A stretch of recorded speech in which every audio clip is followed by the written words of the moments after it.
On this episode of Pit Stop, we lament a rough weekend for Williams, celebrate a huge result for Haas and Ollie Behrman, and we recap a wild Mexico Grand Prix that had overtakes, daring strategy, and big points implications.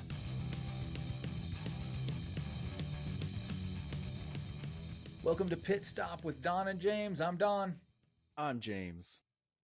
James, how we doing, man? Good, man. Finishing up the Mexico Grand Prix. What a Grand Prix. I think it was one of the best races of the year. Yeah. It seems like almost every single lap there was something going on. 11 through 20 was a little bit of a snore, but man, there were so many passes and so much chaos going on during the race, and I rocking the McLaren quarters it today. And very good. Just in how well that they did this weekend. Yeah, it was a good week for Lando Norris, for sure. An okay week for Oscar Piastri. We'll get into that. But yeah, McLaren, obviously as a team, they've got it locked up, and it's just about which of their drivers is gonna be able to hold off Max Verstappen, or is Max Verstappen gonna come up and make a surprise steal and get the drivers' championship? And that this is shaping up to be one of the most exciting ends to a season, at least from a driver's championship perspective that I've been a part of. It'll be hard to ever top the Max Verstappen first championship, which came down to the final race, final lap, and was super controversial. But yeah, that I thought that the race was very exciting and a very good example of how this is what I found myself thinking. It was kind of a bookend story, right? So most races are interesting in the very first lap, the first few turns, especially. It doesn't almost matter what track you're at, except for maybe Monaco, where the first lap is there could be a lot of stuff going on, passing and mistakes and people going wide and whatever else. So this one had that. And then all of the stuff in the middle, all the pit stops, all the tire strategy was interesting and set us up for more hard racing at the end. It was absolutely. You asked, I think, in a previous episode, what makes a good track and what makes a good race. And those are the kinds of things that I think make a good race. You had a little bit of everything, and there was overtakes. There was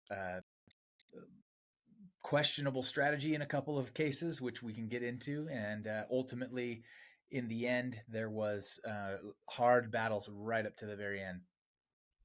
Yeah, man. There's so much to kind of talk about. I really hope we can get to it all, because there's a lot of highlights that I really want to go through. Before we start though, I got to talk about George Russell, man. Did you see him during FP1? No, I didn't happen to notice. Okay, so during FP1, they had 9 like rookies or reserve drivers out testing, right? Mm-hmm. Well, George Russell was one of the guys that had to give up his car, and he decided to put on a luchador mask, put on a jacket, dressed down, totally unrecognizable, and went out into the stands and watched FP1. Nobody recognized him. They had one guy who was kind of doing like a hidden camera, and I'm sure he had like a hidden bodyguard around him too. Like he's just not going to go out by himself, but nobody recognized him. That's hilarious. Yeah, it was so sick. With the luchador mask, I don't know how you ever would, but yeah, right. I thought that was pretty fun. That's awesome. No, I'm gonna have to go back and check that out. I'm sure there's something on social media that I can see, right? There must be a big overlap between luchador fans and F1 fans, because they were a lot of drama. when I was at the track for the Austin Grand Prix, there was a lot of people there attending the race, just like wearing luchador stuff. Now you're making me wonder if I was walking right past some drivers and I didn't know it. But that's hilarious. But other than that, it was sort of a quiet free practice session for all 3 free practices. Kind of an interesting start. I notice you are appropriately wearing a Haas hat. today. Yeah. Ollie Behrman qualifying in the top 10. Carlos Sainz in the top 10. Of course, he dropped out due to a 5-place grid penalty. But man, Max Verstappen starting in 5th. What absolute chaos going into turn 1 today, man. They were 4 abreast. Max basically overcooks it, sends it through the grass, almost hits the wall. Ferraris almost come together on themselves. Leclerc takes P1 after the first 3 corners, and then immediately loses it back to Lando Norris in turn 4. And what a chaos start to turn 1. And that's not even everything that happened Yeah. in the first lap. Mm-hmm. Yeah, somebody went off. I can't remember who it was. May have been Stroll. I can't remember one kind of Stroll back got cars. spun around, but later on.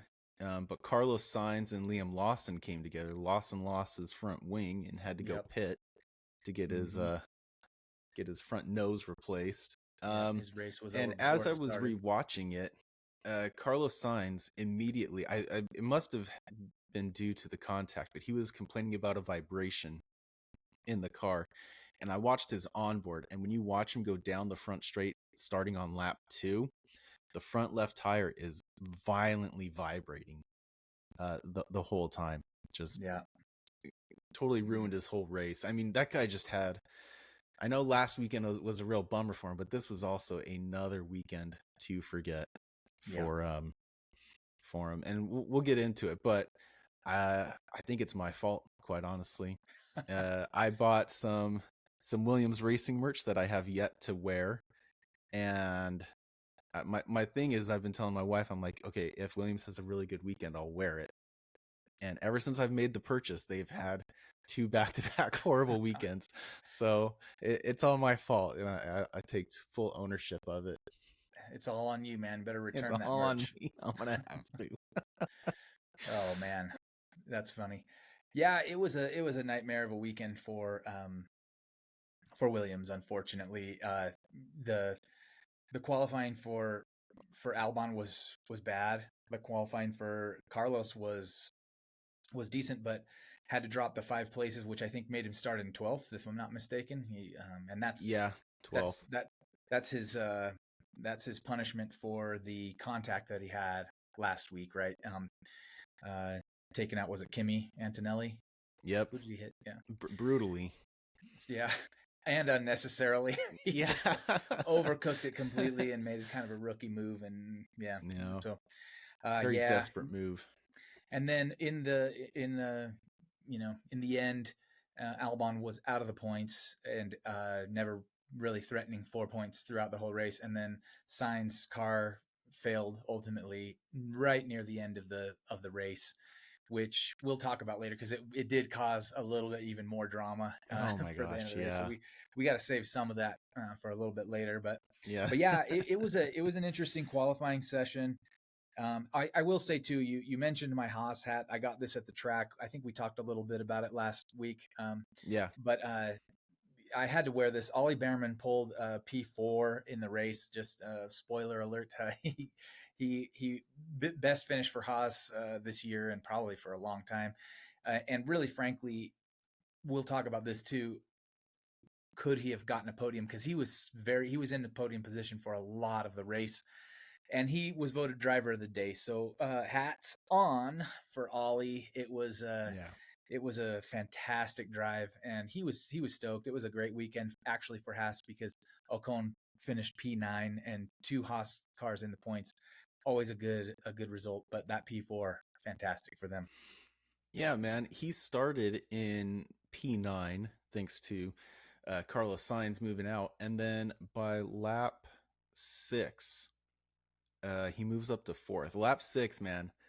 I thought lap 1 was chaotic. Lap 6 brought something to a whole nother level for chaos. I tried to go back and rewatch the chain of events because it happened so fast. Lap 6 is not a common lap that you hear that something happens. Usually by lap 4 or 5, everything has settled into an order and people are now starting to judge what are the lap time deltas, how's the tire holding up, and they're starting to strategize for pit stops and tires. But lap 6 was complete chaos, and in the broadcast they were trying to show the replay of the chaotic start, and while they were doing that, they had to quickly pivot to what was happening in lap 6. Yeah, So and I think that's more to your point. By that time they usually have fallen in line, and that is typically when they show the restart. yes, exactly. But there was so much going on that it was just sort of bad timing of how they coincided with each other. So Yeah, maybe kind of just do like a little play by play. So Verstappen and Hamilton, they they touch wheels. They definitely touch in turns 1 and 2. Max is trying to make the overtake on Hamilton, forces Hamilton wide. Hamilton then returns the favor into turn 2. They're running down to turn 4. They brake late.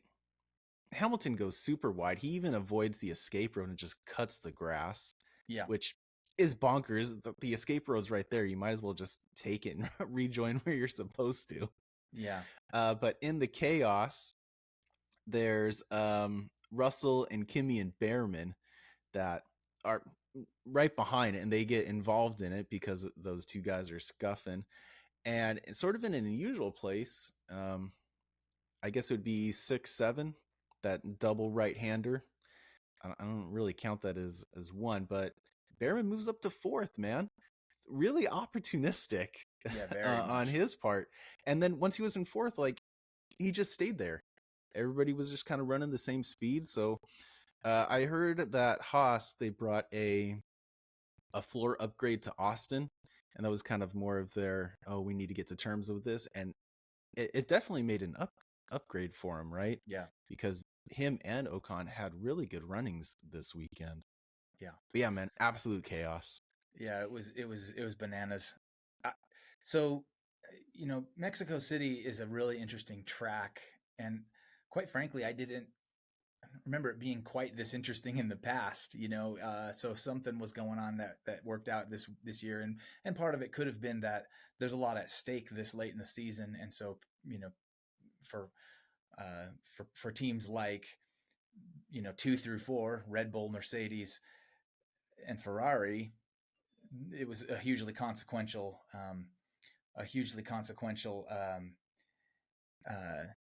race for them. Obviously, the drivers' championship between Oscar, Lando, and Max is huge right now, and so that could have brought out a little bit of extra, mentality there for this race. But it's, for one, the race is at a very high altitude. It might be the highest altitude track on the calendar. I It think is that by Mexico some City's margin. around like 6,000, 6,500 feet. I mean, I'm at Salt Lake City right here. We're at 4,500 feet. So they're higher than us. They're higher than Denver. It is a high altitude circuit, which means less air pushing down on the cars, right? So downforce is affected by the thinner air, cooling of the car and brakes, the engine, everything affected by that as well. So it is an interesting circuit for that reason. It's an interesting circuit. The a really long, back straight there that goes into basically a chicane, right? The turn 1 and 2, and then it seems like the other turns, like I don't remember, it's 3 through 6, and then the final section of the racetrack, they're like sort of long, extended, slow portions of the track where there's multiple kind of medium to slow turns that they're navigating through. So the cars are kind of slowed down for a time, as opposed to slowing down to take one turn and then accelerating way back up. Right. It's a slow section, and then into that final straight, which is very long, and there's big DRS section there. So kind of an interesting track for that. And then of course it goes out in and out of a stadium, which is different. That's not something that we see at other tracks where there's a stadium section. So that's kind of cool as well. But yeah, I guess I wasn't expecting it to be this exciting, Yeah. and I was pleasantly surprised at how exciting it was. I will say about the start, I guess, is that Lando, who started on pole, got a good launch, and he has not been known for his starts, and he's had a couple where he did come through with the start, but this time he really held on well to P1 right from the start and built a lead immediately, which was great to see because he really needed that. Then the Ferraris were having a great weekend, and sort of Lewis Hamilton's race kind of bungled what was ultimately a really great weekend for them. Um, they were battling, I think, right at the beginning, where Lewis was challenging Charles, right, for the P2, and and I guess that's when they went 3 cars wide, right, going into was it the first turn? I think Yeah, that was one so you might have mentioned, right? yeah, so Leclerc got ahead of Norris by the end of that by the end of turn 3. But Running only into turn 4, because, Norris takes it back. well, yeah, I mean, he gave the position back, right? Because I think, Got there was so much chaos. Everybody was on the yeah. grass. So Leclerc he basically completely cut the corner, and it was like an open and shut case of, like, if he doesn't give that spot back, they're going to investigate that. There's no way he got Yeah. way ahead by cutting straight through the grass, and then um yeah, so that was that piece, and then it wasn't until the lap 6 incident, right, when at turn 4, that's when Lewis on lap 6 went wide and missed the runoff road and went through the grass, which I think ultimately got him a penalty, right? It was a 10-second penalty for leaving the track and gaining an advantage. And I think that had he taken the escape road, he wouldn't have got that penalty, because it was what they was being investigated on there was failure to follow the race instructor's directions at turn 4 escape road. So he went off the runoff, and then Yeah. there's a little paved road that cuts through the grass, and he just went through the grass. So Yeah. I think he blew it there, and that's kind of what sunk his race. It was ultimately an okay weekend for Ferrari, but Lewis, kind of squandered a lot of points because he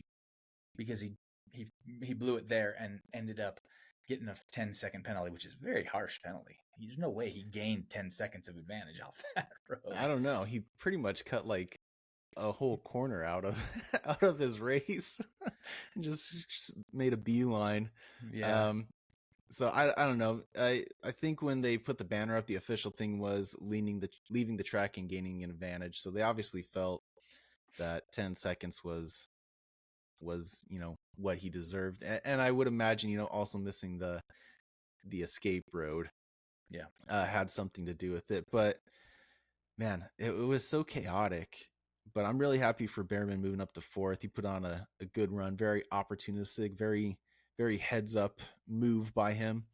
But a little on the sad side, lap 7 is when Liam Lawson retires his car, hops out. What a bummer. Whatever that contact he had with Sainz, or maybe some other sort of mechanical failure, brought him out. And due to that contact with Lawson and Sainz, Sainz dropped all the way down to 13th by the end of the 10th lap. So, Yeah. what a bummer. He's just not having a good weekend.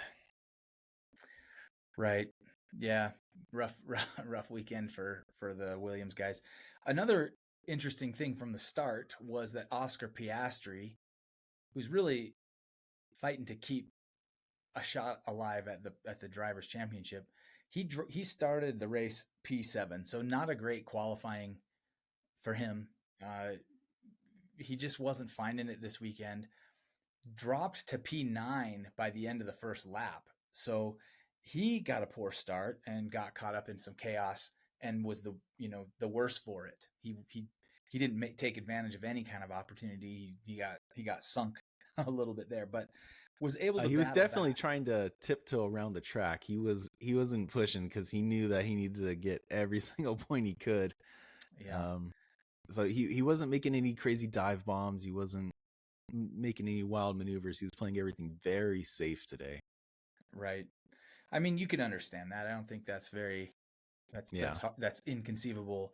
He's gonna have he's gonna have to play somewhat conservative because a DNF will sink him for sure. Oh yeah, absolutely.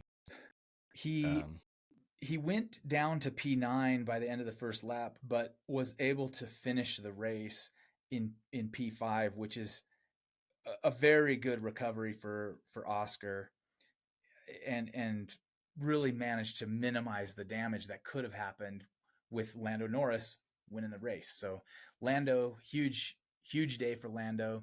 He takes the drivers' championship lead back, but yes. because Oscar was able to to battle back to P5, he's only 1 point ahead of Oscar. I mean, this is insane. Yeah. It, yeah, and Max did well enough in the race that he's still in the hunt. The driver's standings are this: Lando is at 357 points, Oscar 356, Max 321. So he's still 35 points back of P2 and 36 points back of P1. So he Yeah. even on a sprint race weekend, he can't claw it all back. If he got first in a sprint, first in the race, and both McLarens DNF'd, he'd still be behind, but barely. So, but anyway, yeah. There's how many? Four races remaining. 4 more races left, 1 sprint race, and you know what? There's only 4 races left plus the sprint. And had you told me towards the beginning that the championship would still not be decided by now, I don't think I would have believed you. Yeah, Especially with like the mid-season slump that Max had, because I think it was Spain. He came in 10th. He had a DNF in Austria, and then he had like a 5th place, a 9th place. Like he was having a really big slump, and I was like, oh, there's no way. But he's still in the hunt, and the championship is still not decided. It's going to be a nail biter going down to the last couple of races. Even today, we'll get to it, but towards the end of the race, it was definitely a nail biter. I couldn't believe what I was watching. Um, yeah. I don't think this one is settled until Abu Dhabi. I think it goes all the way to the end, and it would take something somewhat extraordinary to not have that happen. Extraordinary in the sense that like Lando just all of a sudden P1, P1, P1, and Oscar's nowhere to be found, Max is nowhere to be found, or some version of that happening to one of those three yeah, guys, right? exactly. And I don't see that. It's just not highly likely, but we'll see. We got Brazil next, then Vegas, Qatar, and Abu Dhabi. That's the remaining schedule, and this has been a very interesting battle on the driver's side, and it will be, I think, till the very end. Yeah. All right, so So maybe, let's. Yeah, go yeah, I was ahead. gonna say let's move on to the next set, because Carlos Sainz was the first one to pit 4 tires, outside of Liam Lawson. He pit on lap 17 for the soft tires, came out in 19th, started to make a pretty good recovery, and then he is hit with a 5 second 5 second penalty for speeding in the pits. Now, in all fairness, he was suffering a vibration from his contact with Lawson. When you watch that on board and you watch him go down the front straight, you can see the front left. It's pretty violent how much it is vibrating. So he's definitely having an issue. The car, was complaining that the car was, I think he said, skipping in the pit lane. It just wasn't playing nice with them. So he gets a 5 second penalty. Absolutely bummed for him. And that's kind of when everybody else starts to make their pit stops, right? Because everybody between lap 21 and 30, I think the majority had come into pit, if not all of them had come into pit. And that's where Hamilton has to serve his 10-second penalty. He returned to track all the way down in 14th position. Yep. Way off for him. And that was just kind of the beginning of the end for it. He made kind of a decent recovery, but he just didn't have the pace being in the back of the field like that. Yeah, I mean that did kind of ruin him. Lewis was able to finish P8, so he did get points. Brought in 4 points. Yeah, that was hard to watch him sitting there stationary for 10 seconds in the pit Hmm. lane. That was on lap 24, and yeah, I noted the same thing. Came out at P14, so to claw back from P14 back up to P8, not horrible, but it could have been such a better day for Lewis Hamilton. I really felt like this was his opportunity to break the ceiling that's kind of been on him all year.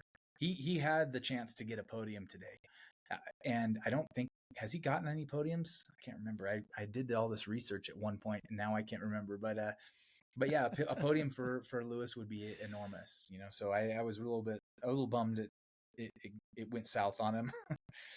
But yeah, that's when people start pitting. Behrman had a good pit stop, 2.7 seconds from the Haas team on lap 25, came out P9, but had pitted before like almost anybody above him had pitted. So he was a net. It was at that point he was a net P3 in the race.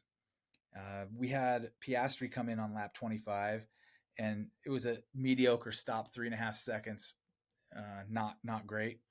Hulkenberg comes in and retires his car on lap 27. Yeah, man, what a bummer. That was another heartbreak of the weekend. I Yeah, couldn't believe it, man. Especially after his great showing in Austin, yeah, and then yeah, you come out with the DNF. What a heartbreak. yeah. Poor Hulkenberg. Yep, just seemed like a reliability issue. I don't know that they ever said what happened. I didn't see anything happen on track. He brought the car in, and then they just parked it. So Yeah, if I had to bet, I would say it would probably have to do with a cooling issue. Um, mm. that's just kind of seemed to be a theme during the race, especially when you listen to the radios. Um, Especially for Russell, which was the main one that they were playing. They were like, "You need to get your brakes cooled. You need to get your tires cooled. Like we have to get to the end of the race on these tires." that was some of the best radio of the year, I thought, to be honest with Yeah. you, and so insightful actually, despite the profanity. that he Here Russell was sandwiched between his teammate, Kimi Antonelli was ahead of him, and Piastri was coming up behind him, and he was Yeah. sandwiched between these two guys. And Piastri had DRS. Now George is an experienced driver, and he knows how to defend, which he was doing, which is rough, as we all know. It's rough on brakes and tires, right? When you're having to defend, especially in Right. dirty air of the car ahead of you. And he really was hoping, because he felt like he had better pace than Antonelli. He thought, swap us out, swap us around, pull some team orders here so that I can go attack. I think it was Behrman ahead. And while I had empathy for George in the moment he's driving a car, he doesn't have a lot of time to think or process things. That really is risky, right? To swap them there. Yeah. If they mess up the swap at all, Piastri's going to pass one or both of those cars. So it was very interesting, I thought. But the radio message was George saying something like, "I've got a bleeping McLaren up my bleep right now." And then the first time he said it was sort of playful, and then they came back on again trying to get him to try to cool his brakes down, and he was like, "Look, he's up my he's up my bleep here. I swap the positions or do something else. So like we want to just let him pass or what?" Him meaning the McLaren. So anyway, I thought that was really funny exchange, and George was really pretty upset with the pit wall for that. Trying to Yeah, get I him to. could see that. I mean, ultimately they did end up switching, right? They let Russell get by Kimi Yeah. after Russell had complained for I think 2 consecutive laps. In all fairness to Russell, Antonelli was between 1.5 and 2 seconds behind Behrman, and he had been running that for a handful of laps. Like Yes. he was just not getting anywhere. So I think it was only fair that they gave Russell a chance, and of course Russell couldn't make it stick when everything was all said and done. And I think it was around lap 50, 60 where they swapped back places. Probably closer to 60. I think there's like 10 laps left or somewhere in there where Russell let Kimi back by. So good on Russell for keeping his word that he would let him pass. Just Behrman, man, he just just had it this weekend. So good for him. Right. Well, yeah, it was lap 61 that they swapped back, but this was way back in the middle of the race that they swapped in Yeah, the first place. And it was good that George honored his word. He said if I can't attack Behrman, I'll gladly give the place back. The complicating factor, of course, became that if Piastri got ahead of Antonelli, now you're in a pickle because you don't just swap back when there's a car between you. So it wasn't until ultimately that Piastri got ahead of both of the Mercedes that then they felt comfortable swapping back, and they did it. I would have felt really bad for Kimi Antonelli had they swapped positions and then Piastri jumps Antonelli, and now there's not really any reason to swap the cars back positions, and right. George never made an attack on Behrman at all. So that would have been kind of a raw deal for Antonelli. So I'm glad in some respects that it worked out that way. Also worked out for our favor that Piastri got ahead, because then he kept it really close to Lando for the championship. Because at one point in the race, it was looking like, okay, now the tables are going to turn completely. This is going towards Lando, right? At Yeah. one point when when Oscar was in P9, they flashed a graphic up on the screen saying if it stays like this, Oscar gets 2 points, which would have put like a 9 point gap or something like that between the two of Yeah. them. And so he really minimized the damage there and kept it close, of which we all, I think, should be happy about because it's more entertaining for us. So anyway, Yeah. Maybe just to backpedal just slightly. So yeah, um I noted on lap 34, Lando Norris was already 29 seconds ahead of Max Verstappen. He pits and still comes out in first. It is unbelievable just how fast Norris was this weekend. Um, in all fairness, Leclerc had pitted, so there was no car between them, and he was kind of the middleman in that battle. But so if we have Verstappen as like a net 3, that's still a crazy amount of time. 30 seconds between first and oh third. yeah, There was, I don't know what McLaren did this weekend, but Norris was just unstoppable. he found it. He was clocking fastest lap after fastest lap for a lot of the race. He he got it done. I thought that was a fantastic mental response that Lando needed this week, to really come out and go, I'm gunning for this. And he performed well throughout the weekend. He took the pole and he took the win, and he was never threatened for P1. Really, not even going into turn one, which is his weak point. And so he Yeah. he did he did a great job. Uh, just think of if Oscar had managed to qualify a little bit further up, and both McLarens could have come out. It seemed like the car was there. I mean, Oscar was able to do quite a bit with the car as well. He just was stuck in traffic. Yeah, kind of earlier on, I made another note that at the end of lap 15, Norris was already 5 seconds ahead of Charles, so he was already pulling up a pretty good lead. Um, yeah, and then maybe kind of just to fast forward a little bit back to where we were. Lap 48, we have Oscar, Kimi, and Hamilton. They all pit at the same time at the end of lap 48, and Piastri overtakes Kimi in the pit lane. Man, talk about some really opportunistic timing. Yep. Those McLaren guys, they're just so stinking fast and so stinking consistent on their pit stops that it really helped them out this weekend, especially Piastri overtaking Kimi. Yeah, that was huge, and a great job on the pit crew for getting that done. That was a part of the race that I still am questioning that. And we always record these right after the race, so we won't have the benefit of some of the analysis that'll Right. come later from pundits and other people. But Max and Lando ran one stop races. These guys pitted for when the pit stop you mentioned, when all three of those cars came in, and they were all like in that P3 through P6 range, right? That was their second stop of the race, and I I felt like that might have been a bit of a mistake because Max ended up pulling a one stopper. He was able to get P3 and and he was actually very close to getting P2. And all those other guys at that point, Max was way down the order. I mean, they could have really froze out the Red Bull, and I thought they all had an incentive to do so. The McLarens for sure had an incentive to keep. If they had stayed there and held track position and not given up track position by going into the pits, they hold Max down to like what was it, P5 or 6, maybe even P7. I can't remember where he was running at that point, but he was behind those guys, Mm-hmm. and uh, I thought that ended up, so they had an incentive to keep him down, because if both McLarens finish ahead of Max, that starts to put the pressure on him in the later races.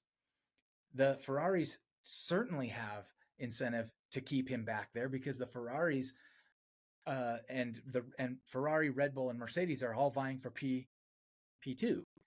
Yeah. And the only one that pitted during that time that didn't necessarily have as much skin in the game was Behrman, who was on for maybe a podium. So I was like, come on, like don't shake this up. Just try to make those tires last.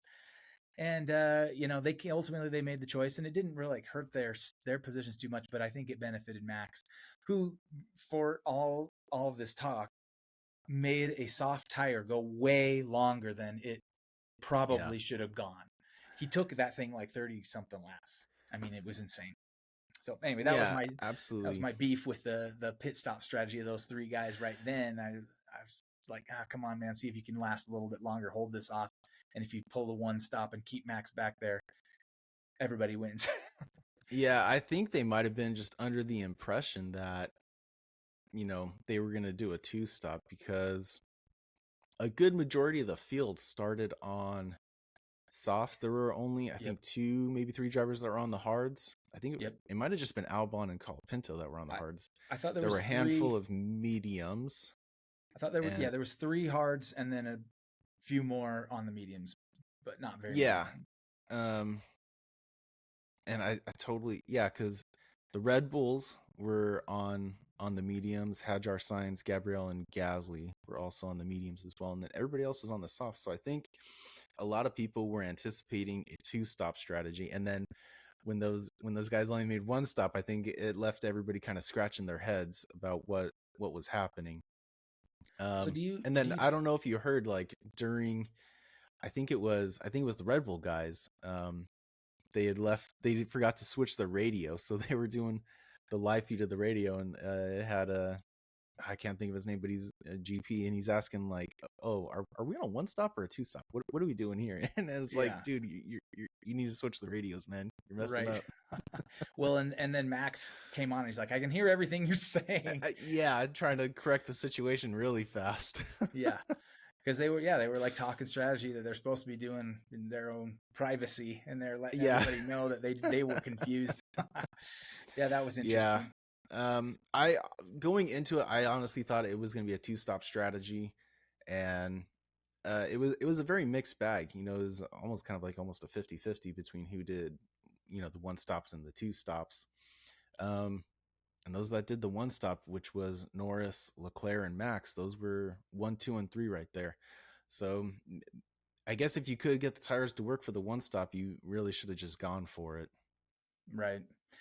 Yeah, and the only thing I can think of, and maybe you can tell me if you agree or disagree, but all those guys I was talking about that were thinking, or that had the chance to kind of stick it to Max and leave him back in the order, maybe they thought there's no way he's taking these softs to the end. What do you think? Yeah. Uh, I, well, he's the one that started on the medium, and then you're right. Right? His first pit stop, he switched to the sauce, Yep. and I think you're right. Everybody that had the data on the sauce was like, "Well, there's absolutely no stinking way he's gonna make it to the end Yeah. on the soft tires." I mean, you look at any of the other races. When you do the soft tire, they're typically not lasting. This is a 71 laps for this race. Typically, the softs aren't going to last you 30, 40 laps, but then you have Norris, who took the softs all the way up to lap 34. So, I mean, it was whatever the data was reading, I think people might have just gotten it wrong on the strategy this week. I think Yeah. the one stop should have been the way to go if you could have done it. And it seemed to me that for most people the soft was more durable than anyone would have thought.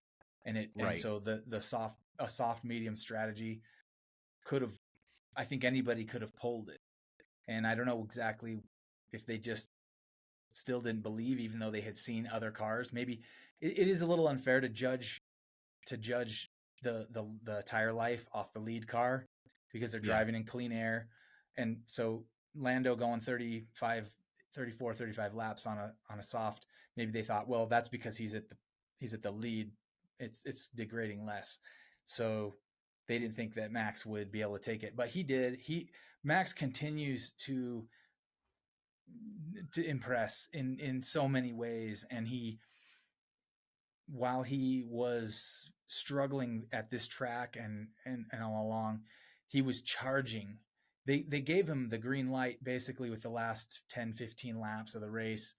GP came on and was like, this is why we go racing, go get him. And he had a 10-second gap between him. Max was in P3, Charles was in P2, and he went after him and he caught him so quickly. I don't know what was going on with Charles, but he caught him. And I guess this sets us up for the talk about the end of the race, right? So we have going in to from about lap 60. Well, it was maybe even a little before that, but let's just say lap 60. Max charging ahead from P3, trying to catch Charles Leclerc in P2. We also have Oscar Piastri charging ahead, gets past the two Mercedes, as we sort of discussed before. So now Oscar's in P5 and going after Behrman in P4 and has a tire advantage, has a speed advantage on the Haas. And so these two guys, Max and Oscar, are both chasing down the guys ahead of him with consequential results in the balance if they can get them. Because had Oscar been able to overtake Oliver Behrman, he would actually be in the lead of the championship right now. But the bad news for Williams strikes again at lap 70, if I'm not mistaken. And Carlos's car finally has had enough. And he parks it in the final sector, I think in that final set of turns. I can't remember which turn exactly, but he parks the car there. And now there's an interesting call that that race control has to make. There's 2 laps left. We've got cars trying to advance. They wave the yellow flag for a hazard on the track. And ultimately they deploy a virtual safety car, which changes the race, right? So under a yellow, you have to exercise caution in the zone where the yellow flag is waving. But under the virtual safety car, you cannot overtake, and you have to reduce your speed to a certain percentage of what you're doing. So this eliminates any chance for Max to overtake Charles and for Oscar to overtake Ollie. And it looks like the race is going to end under the virtual safety car, right? But then they let him go racing for, what was it, like half a lap? I don't. If that, I think Lando was more than at the half the way point. Yes.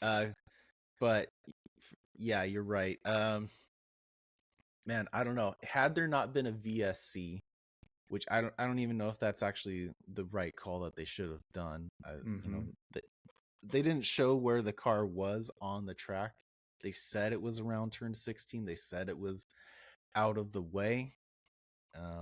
But maybe it just wasn't all the way behind the wall, which is, I think, why the VSC was brought out, just to kind of pull it back in. Had there not been a VSC, I honestly think Max was going to take Leclerc, because there's really only 2 places to pass, right? It's down into turn 1, and then it's down into turn 4. That's typically where you only pass at this racetrack. And prior to the VSC coming out, Max was already right there. He was making Charles look in his mirrors. He was making Charles go defensive. I think he would have got him on the last lap. I really think he would have done one of those late dive bombs that he's been known to do. He would have been aggressive. He would have gone on the inside, and he would have just forced his way through. And I think he would have got it and made it stick. Yeah, he was in DRS. I mean, it was, yeah. And the VSC came out at such a time that it neutralized the attack into turn one. I mean, he couldn't overtake him on the straight with the DRS, and he couldn't make a lunge into turn one because of the virtual safety car. So it really took away that opportunity. Left, I can't remember.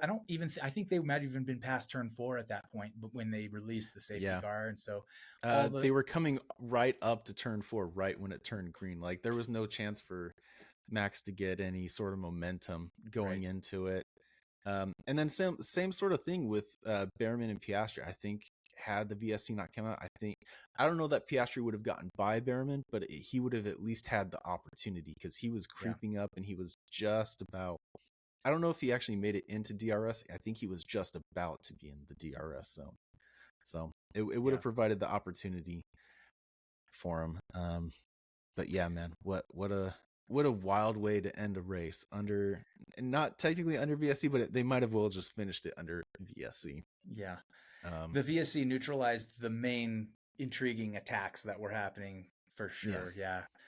I thought maybe Oscar might be able to get Behrman, but I was somewhat glad he didn't. I want Lando to win this championship, and I was really happy for Ollie Behrman to get the P4. It was fantastic. On sort of a related note, earlier in the race, I don't know if you saw the move that Piastri made. I think it was to get around Russell, but it was a heck of a pass. And now I'm trying to remember what turn it was in. But it was a very clean pass through a left-right, I think it was, and or a right-left, and anyway, really, really slick move. So I was starting to think like, okay, Oscar's coming to play. Yeah, he just laid down a really nice move on George, who's no slouch, and then he was going after Ollie, and like again, I thought maybe he'd be able to pull a move similarly on Ollie Behrman, mainly because he's just got the speed. I mean, the McLaren is a faster car than the Haas. But you're talking about the lap 60 pass, right? Into turn 1 to claim P5 before he made the run up to exactly. So he got past Russell. And I think he just caught Russell napping, quite honestly. You know, Piastri, I wouldn't say he came from a long way back, but I don't think Russell was necessarily anticipating a pass right there into turn 1. It seemed like Russell didn't even try to defend. So from the outside, it looks like he caught him napping a little bit. Yeah, maybe so. And he's going to be worse off for it, right? But once he got past, I think that was kind of it for him, because I think because Russell's one of the guys that made 2 pit stops, right? So his tire should have been fine. I don't know what was really going on. Well, and then because he was now overtaken by Oscar, that's when he decided to swap back with Kimi. So that was the end of that. That was kind of it. Yeah. That's right, because they had to swap back. So, I think we also forgot to mention another heartbreak, but Fernando Alonso also had to retire the car for some unknown mechanical issues. Yep. What a bummer. Totally. Yeah. There was 4 cars that didn't make it. Carlos Sainz, Fernando Alonso, Nico Hulkenberg, and Liam Lawson all had to retire their cars. So that's kind of a lot of retirements. We haven't seen a lot of retirements in the recent races, but that was a bummer. And all mechanical. Right? Nobody hit the wall. I'm gonna put Lawson's as mechanical, because although he had the contact, he was still running. Yeah. So I don't know if it's directly related to the contact, but it wasn't immediately noticeable from the contact. Yeah. Two other noted points, I guess, as we wrap this up. Bortoleto snuck in to P10. I mean, that was a Yeah, heck of a run for Gabriel. So I was really excited about that. I mean, and he had some nice moves. In fact, he had a really slick pass on the other bummer of the day, Yuki Tsunoda, Yuki. falling out of the points. Uh, Yuki. and Yuki was having an okay race. At one He point, he was was having running an okay race. in the points, but yeah, when you get passed by Gabriel Bortoleto in a Sauber, I don't know about that. Come on, Yuki. Ah, Yeah, I so know. yep. A lot of cars got lapped. I think from P12 onward, uh, off the lead lap. So there was that too, and that I mean I guess that's no surprise when we were talking earlier about how Lando was just dusting everybody. He was weaving his way through some blue flagged cars. So, but yeah, in the end, we ended up with let me start that over. Lando Norris taking P1, big win for him, and I guess now's a good time to show back on my shirt here There with you the go, the Lando. Lando Norris shirt, Yeah, spraying the so champagne. and then Charles Leclerc with a great outing for Ferrari in P2. And I mean, really, he was saved by the virtual safety car, but he ran a great race and was fast all weekend. Max Yeah, Verstappen coming up P3 to round out the podium, and he drove brilliantly on that soft tire for half the race and secured himself some more points. Oliver Behrman, we mentioned P4, huge race for him. Oscar Piastri, P5, kind of saved what could have been disastrous result and kept it within 1 point of the championship lead. Lando now in the lead of the championship for the first time since April. It's been 6 months. He's been behind his teammate. Kimi Antonelli P6, George Russell P7, Lewis Hamilton P8, Ocon P9, Gabriel Bortoleto P10, and that's the scoring points finishes. Really interesting race today. I think I told you before we started recording. My wife was getting notified by her Apple yeah. Watch that her heart rate was really high. she was wearing the Ferrari cap that I got for her. She's a big Charles Leclerc fan. She was rooting for Charles and was happy that he was able to hang on to that P2. So yeah, that's the rundown. Yeah, man. Just kind of going back to Yuki for one quick second. The first time he really makes any appearance in my notes is lap 32 and onward. And every time I mention Yuki, it's just him going backwards. Because Behrman got past him, Piastri, Hamilton. He pits and then he comes back out all the way down in 15th. The only time he moves up is when he passes Hadjar. For P11 into turn 1. So, I mean, he started, what did he start? 10th, finished 11th. So he really only lost 1 place. Not necessarily terrible, but when you compare yourself to having a teammate of Max who started 5th, finished 3rd, it's a really bad comparison. Yeah. Well, yeah. Yuki was a hard one to watch. Yeah, it's Yeah. I don't know what to say about him. We've kind of covered a lot of Yuki this year, and I think we all had high hopes for the guy when he got the seat, and it's just a shame because we've seen him go through kind of a progression in his career. He's still fairly new. I mean, he's been doing this for 4 or 5 years now. Came in very hot headed, very hard to wrangle as far as the team was concerned. I know that he was somewhat undisciplined as far as wanting to train and be in peak shape and all of that kind of stuff. And that, they've worked on that, and he's made the changes in that regard.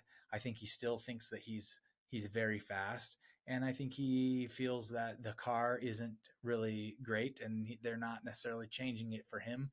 They're kind of keeping it more tailored to a Max Verstappen. So I don't know. Hopefully he's not jaded. Hopefully he can find a place to drive if he doesn't get renewed at Red Bull, which it kind of doesn't seem like he will. And then he can kind of come out with a chip on his shoulder. That's maybe my next hope for Yuki. So, yeah. But also, I do got to celebrate Gabriel Bortoleto with you finishing out the top 10. Good for him. And more importantly, like just a really good weekend for Haas. Like obviously Ollie Behrman got the P4, his highest finish ever, really good for the team. Almost had the the podium had he maybe tried to do the one stop. But Ocon also finishing in the top 10, man. Like just a really good weekend. I feel really good for Haas. Um Currently sitting P8 in the standings now. So not exactly terrible, is it? Yeah, not terrible, not great. I mean, but they've shown much more improvement this year than I was expecting, and we I wish that I was seeing more like what Williams has been able to achieve as far as improvement. But they can't all improve that much, and so.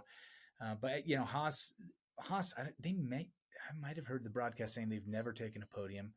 They were this close. They were very close. They had Behrman running in the podium points or podium positions for quite a while of this race, and I think they could have gotten it if they didn't do the two-stop strategy. There's a chance he would have gotten the podium. And early in the season when Hulkenberg took his first ever podium, I was like, nothing's going to top this, and still nothing has. But the Williams podium, and if Haas had got a podium this year, I would have been, it would have been a really good year for P3 endings, I guess, to say the least. So yeah, that's what I was really looking forward to that. I was really hoping that he would have pulled that off, but the P4 is great as well. Haas has had a handful of P4 finishes over the years, and for Behrman to do it, I mean, he's proving that he's a legit driver. I think Behrman is as fast as anybody out there of the rookies, and I think he's securing for himself a drive for quite some time, whether it's with Haas or whoever, because he's shown such flashes of brilliance. Uh, I don't know, maybe we'll have to pencil this in for a later episode where we kind of break down what's gone on with the rookies, but I feel like almost all of them have had their flashes, right? Gabriel Bortoleto certainly has. Um, uh, Kimi Antonelli has. Hadjar definitely has. Lawson has been a bit of uh, less of a success this year, and he's Are we kind of still battled his counting way. him as a rookie?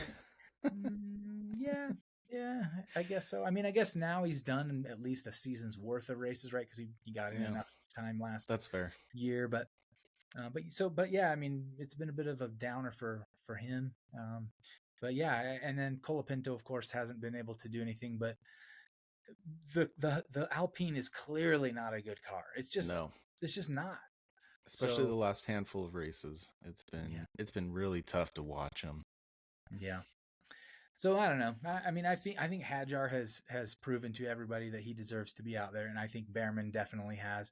And then Bortoleto, his flashes of brilliance have been great as well, but he's in more of like a slower car, so I don't know if people are giving that benefit of the doubt to him. But I think he's done a good job in that car, especially after we had hit about 6 or 7 races into the season, and he kind of went through a stretch there where he was doing pretty well, and Yeah. so yeah, I guess maybe now we don't have to pencil it in. I kind of gave the rundown. I got going on a tear there about the rookies. But No, it's all good, man. I know last week I totally made an error in judgment in scheduling. I thought this week was a bye week, so we didn't make any bold predictions. But I double checked the schedule, and we definitely do have a bye week next week. So that's when we'll do our bold predictions for Brazil coming up. Brazil, one of my favorites. I think it's always a really good race. Can be interesting, especially if there's rain in the forecast, which I don't know yet, but I'm kind of hoping there will be. Make things just a little more interesting. But overall, man, Mexico, I said it before and I'll say it again. Definitely one of the better races of the season. Has really shaken things up. You did a good recap of the points. Max is closing that gap. I don't think he's going to get it. Definitely not first. There's definitely a chance to move into second. But it's going to be that top 10 is still up for grabs. Isaac Hadjar is barely holding on to it with 39 points, and Carlos Sainz, he's at 38 points. So if he can just get his weekends together, he'll definitely move into the top 10, which I really, fingers are crossed. Fingers are crossed for it. Yeah, I'm hoping Williams can pull some magic here in the end of the season. I want them to have momentum going out of this season. Yeah. Uh, it's kind of not shaping up that way, but they've got a time. They could figure it out, and they've got 4 races to do it. I think we got to keep our eye on them. And yeah, let's go, man. This is a fun end of the season. I'm loving this. There's some level of parity going on right now. It was a blowout on the constructors championship, but everything else seems dramatic. So I'm having a fun time with this. Yeah, well, you know what? Although McLaren have won the constructors, Ferrari is only leading Mercedes by 1 point in the constructors championship. So there's a good chance Mercedes might take P2 in the constructors. It is still all to play for. And then just 10 points behind that is Red Bull. So if Yuki can get a good weekend together, there's a chance they might take second. So who knows where it's all going to end up. It's a nail biter of a season. I'm loving it. I'm absolutely loving it. Yep, constructors P2 through 4. It is going to be something to watch. And there was actually another flip-flop, right? So Mercedes was in P2. Now Ferrari's back in P2. They had been in P2 for a long time. Any one of these weeks that can get shuffled up very easily.